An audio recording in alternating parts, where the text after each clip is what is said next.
Le compteur se rassied, satisfait. Le feu s'est transformé en braise et les derniers ricanements se sont éteints, en même temps que les bières se décapsulent et que vous les savourez dans la moiteur de la nuit. Il reste énormément de bougies allumées, vous permettant de voir dans la pièce comme en plein jour, ou presque. Même si vous avez l'impression que les coins deviennent un peu plus sombres. Ce qui est ridicule. À peine 5 flammes ont été soufflées. Pas de quoi faire une énorme différence. Et pourtant, l'atmosphère a un je ne sais quoi de différent de celle de tous les jours. Probablement le fait qu'il fasse nuit, que vous soyez au milieu de nulle part et que les bruits de la civilisation ne vous parviennent plus. Il n'en faut pas plus pour que votre imagination vous emporte dans un monde où les humains n'existeraient plus. Celle qui va raconter la prochaine histoire se lève. Vous la connaissez déjà. Elle a raconté l'histoire de la comptine, dont la chansonnette d'ailleurs vous reste en tête. Elle remet une mèche bleue derrière son oreille, puis se lève avec énergie, tape 2 fois dans ses mains et s'incline, avant de s'asseoir à genoux dans le même mouvement fluide et gracieux. Elle prend une grande respiration et entonne la formule rituelle. Mukashi mukashi, hyakki yako.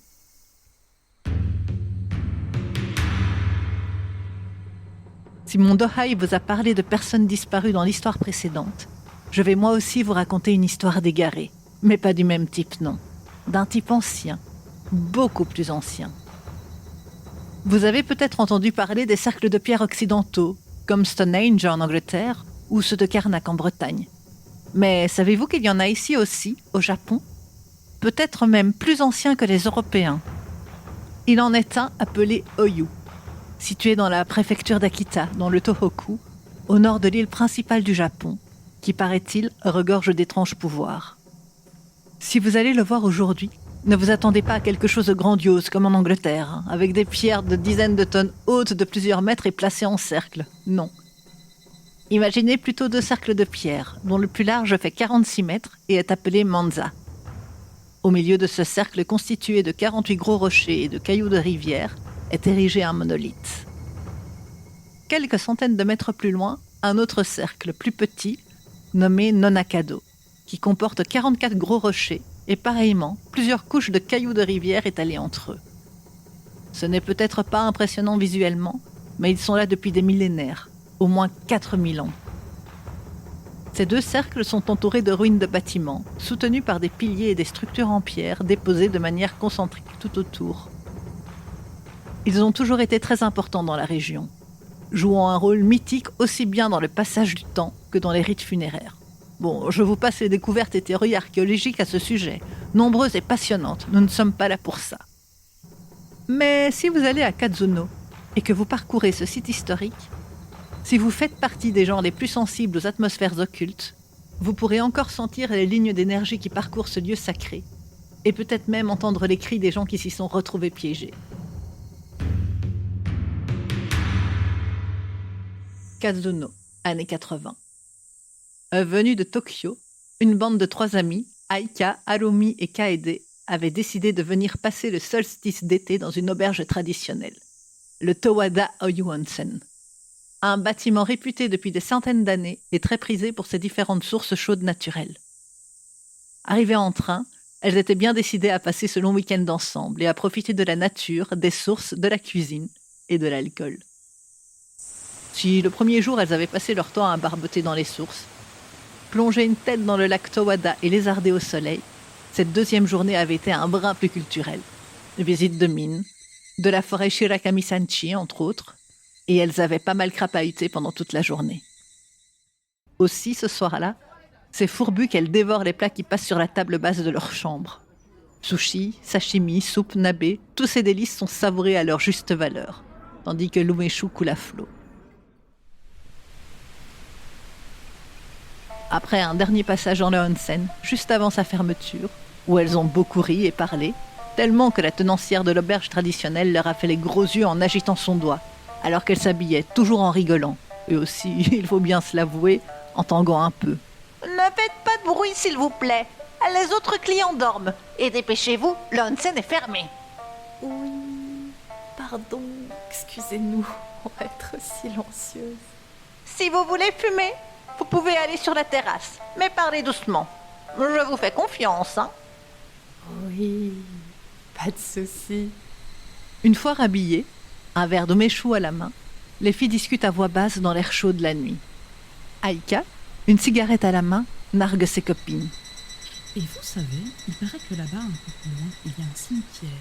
Et que les nuits comme celle-ci, on peut y voir des oreilles avancer sur les chemins. Et que parfois, même, ils peuvent vous emporter dans le yoni. Vous êtes assez courageuse pour aller tester? N'importe quoi. Si les rites ont été accomplis, il n'y a aucun danger. Et même que, un peu plus loin, là où il y a les pierres dressées de haut. On dit que si jamais tu rentres dedans par une nuit de pleine lune comme celle-ci, tu vas d'office dans le monde des morts et que tu ne peux pas t'en échapper. Mais qu'en fait, tu n'es pas vraiment dans le yoni, ni dans le monde réel d'ailleurs, et que seuls les prêtres, les prêtresses et les sorcières peuvent entendre tes lamentations coincées entre les murs. Dehors, la brise d'été semble un instant plus froide et les fait frissonner. Puis, elles se mettent à rire de bon cœur. Leur esprit alcoolisé au-delà du raisonnable, voilà l'opportunité d'une belle aventure. Le cimetière est tout proche, et le cercle de pierre, parce que l'on est deux, c'est à moins d'une heure de marche, et ça ne va pas être trop compliqué. Vous venez ou vous êtes des poules mouillées? Les trois filles rigolent et, ivres, s'enfoncent dans la nuit. Éclairées par la douce lueur de la lune, elles avancent en bavardant, joyeuses. Le chemin devant elles entre dans une forêt, leur masquant la lumière de l'astre nocturne. Harumi sort une lampe torche de son sac et éclaire le chemin.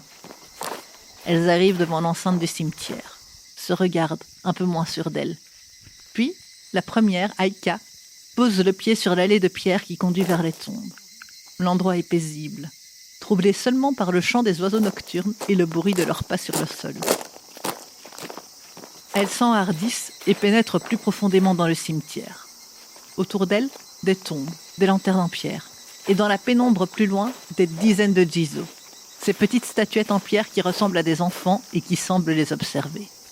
Dans les buissons, un animal sauvage agite la végétation et pousse un petit cri strident avant de s'enfuir en faisant sursauter les filles, qui rigolent nerveusement. Aika prend la parole, encore un peu nerveuse. Allez les filles, on ne va pas s'arrêter là, hein. On est à mi-chemin. Venez découvrir les cercles de pierre et sentir leur magie. Et qui sait, peut-être qu'un beau kitsune voudra nous épouser une fois qu'il nous aura vus. Elles reprennent la route, arrivent devant Manza, le grand cercle de pierre. Au milieu, l'herbe danse lentement, caressée par le vent de la nuit et le bourdonnement des insectes. Cependant, l'air contenu dans cette surface semble se comporter différemment, comme s'il n'était pas de ce monde. Une étrange vibration s'en échappe, et une luminescence fantomatique danse dans les particules de brume et de poussière, s'arrêtant aux cailloux. En dehors du cercle, la nuit est claire, sans le moindre brouillard. Kaede s'avance prudemment vers la lisière de pierre. Appelez-moi poule mouillée si vous le voulez. Mais hors de question que je mette un pied là-dedans. Allons, de quoi tu as peur? Viens, approche. Ton mari est peut-être de l'autre côté de ces rochers. N'y pense même pas. Et toi, Harumi? Non, sans façon. Très bien. Alors j'y vais. Mais ne venez pas vous plaindre si vous restez des losers dans la vie. Loser. En parlant, Aika avance vers le premier caillou. Elle se penche et le ramasse. Vous voyez? Aucun danger. Allez hop, qui même me suivent. Elle lance le caillou derrière elle et sans un regard vers ses amis, s'avance dans le cercle. La brume qui jusque-là dansait en volupté paresseuse semble prendre consistance et la masque progressivement au regard de ses amis. Le bruit de ses pas se fait plus volatile. Vous voyez, tout va bien. La nuit devient tout d'un coup totalement silencieuse. Disparu le bruit des oiseaux nocturnes. Disparu le chant des insectes. Il ne reste qu'un silence lugubre, malsain. Un silence de... Eh bien oui, de mort. Dans le cercle de pierre, après avoir tournoyé telle une tornade, la brume qui était aussi dense qu'un mur a disparu, laissant place à l'herbe nue. Aika s'est évaporée. Harumi, en tremblant, se rapproche et se penche un peu au-dessus du cercle. Dans le vent violent qui s'est levé mais reste cantonné à la frontière des galets, une fine poussière grisâtre semble danser dans les bourrasques qu'elle n'entend pas. C'en est trop pour elle, alors elle s'enfuit en hurlant, Kaede sur les talons.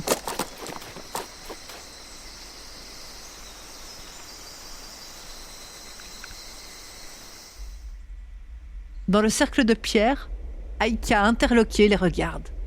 Elle ne comprend pas pourquoi ses amis s'enfuient comme ça. Mais enfin, pourquoi vous partez? Mais revenez, c'est pas drôle, mais c'est pas toute seule ici. Dans le vent qui malmène ses cheveux et l'oblige à plisser les yeux, elle tente de les suivre. Fait les quelques pas qui la séparent de la démarcation avec les pierres. Lève un pied et se sent retenue en arrière. Elle force, mais une secousse l'empêche d'avancer. Elle insiste. La traction sur son dos se fait de plus en plus forte et une violente douleur s'empare d'elle. Elle se fait violence pour dépasser les pierres et poser un pied au sol. Un pied, remarque-t-elle, désormais sans corps dans le monde des vivants, suivi par une jambe tout aussi immatérielle, tandis que son corps physique, resté dans le cercle, se délite au fur et à mesure qu'elle franchit la frontière et que ses cendres dansent dans le vent spectral.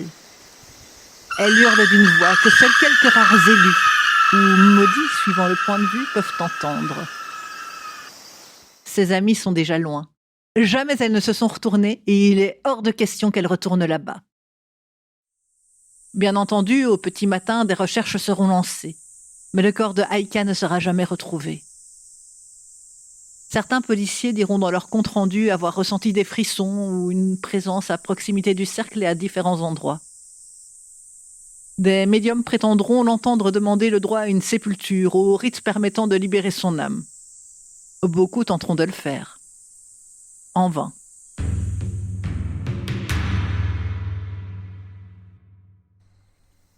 La vérité, c'est que si vous vous approchez de Manza, vous vous approchez du Yomi. Si vous vous y aventurez avant votre heure, vous risquez d'être perdu à jamais, sans corps ni place dans ce monde ou dans l'autre. Errant à la frontière des deux mondes, inaudible par les vivants, invisible pour les morts. Pire qu'une punition, un enfer ou un purgatoire, vous resterez coincé entre les deux, jusqu'à la fin des temps. Et même lorsque le temps lui-même aura disparu, votre essence sera toujours en train de se lamenter dans cet endroit, que nul, vivant, kami, yokai ou mort, ne doit fouler. Un endroit interdit, où chaque âme prise au piège demeure seule, sans même pouvoir avoir de contact avec les autres malheureuses piégées avec elle dans cet endroit. Voyez ça comme un univers de poche, parallèle, où une nouvelle occurrence s'ouvre pour chaque victime sans avoir aucun point de contact entre eux. Et si vous faites partie de ceux qui ont des accointances avec l'occulte, vous serez peut-être en mesure d'entendre leurs lamentations. Mais jamais vous ne pourrez les aider. On les appelle Aïdama, ceux qui sont allés dans cet espace de leur plein gré. Par arrogance, méconnaissance ou autre, ils se sont condamnés par eux-mêmes. Et même prier ou accomplir les rites pour le repos de leur âme ne servira à rien.